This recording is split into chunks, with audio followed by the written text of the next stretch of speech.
대한항공입니다. 네, 대한항공, 네, 대한항공입니다. 대한항공.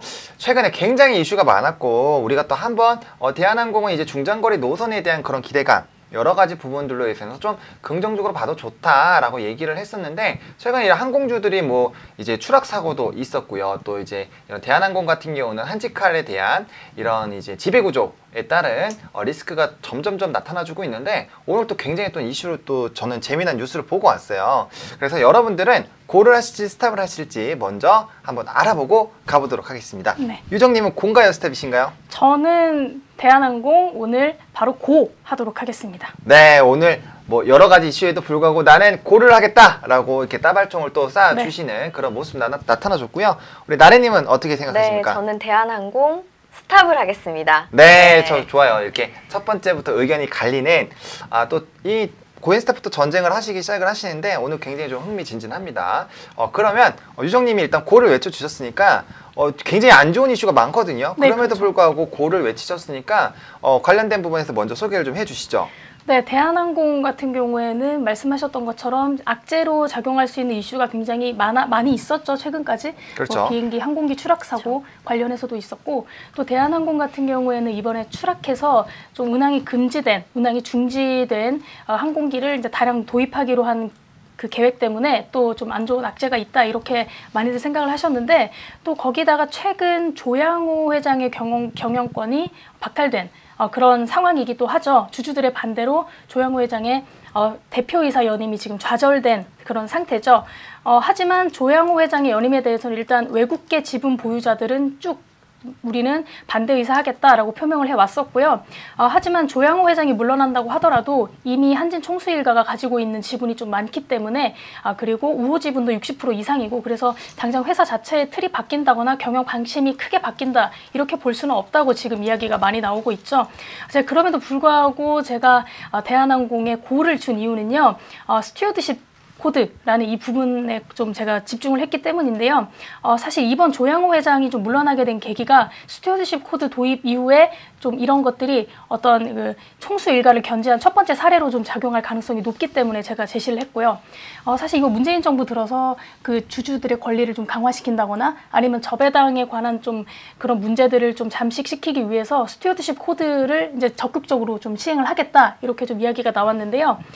그에 따라서 주주 권리를 좀 최대화하겠다라고 이야기를 밝히면서 이 부분이 지금 조양호 회장이 물러나는 데 큰 역할을 했죠.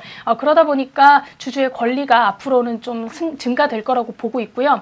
저배당 그리고 자사주 매입이 어려운 우리나라 주식시장의 그런 고질적인 문제점들이 좀 차차 해결되지 않을까, 그런 상징적인 의미 출발이 되지 않을까라고 보고 있죠.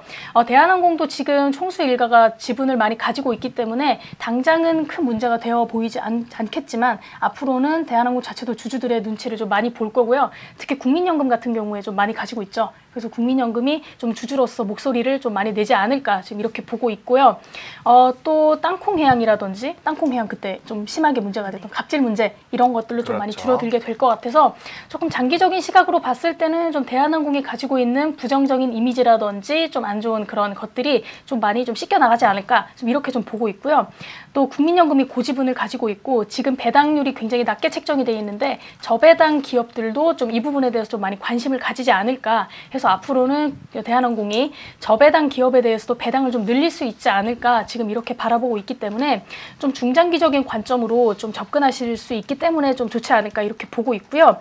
일단은 차트를 좀 보시면은 대한항공 같은 경우에는 지금 이렇게 많이 하락이 좀 되어 있는데 최근 조정을 받았기 때문에 지금 이 상태로 많이 주가가 좀 하락한 모습을 보이고 있는데요. 따라서 지금 사실 저가 매수해서 좀 나중에 좀 급등을 좀 노려볼 수 있는 타이밍이라고 제가 지금 봤기 때문에 저는 일단 고를 외쳤고요.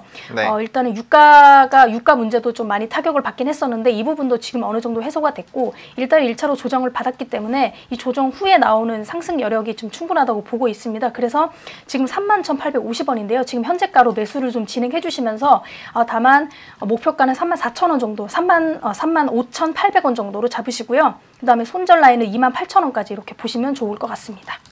네, 그래서 이렇게 좀 전략을 내주셨고요. 그에 반해서 이제 뭐 나래놓기는 어떻게 보고 계시나요? 네, 대한항공 같은 경우에는 이제 사내이사 연임에 실패한 조양호 한진그룹 회장이 경영권 박탈로 오너 리스크가 일정 부분이 해소되었습니다.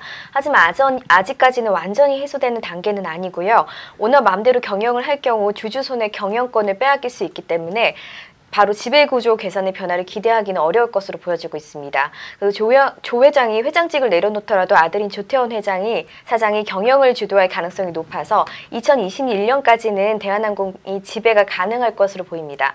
그리고 대한항공 같은 경우에 땅콩 무리가 논란이 있었는데요. 이번에도 대한항공이 땅콩 알러지가 심한 그 미국 10대 형제들을 기내에서 쫓아낸 경우가 발생했습니다. 그래서 인천공항에는 이제 문제는 없었으나 사전에 충분히 이야기했음에도 기내에서 승무원이 땅콩을 제공했다고 좀 공지를 했고요. 그게 아니라면 땅콩이 참고 필리핀까지 가거나 비행기에서 내려야 한다는 강조하면서 좀 다시 한번 물의를 일으켰기 때문에 저는 이번에 이런 이슈들로 인해서 스탑을 한번 외치고 있습니다.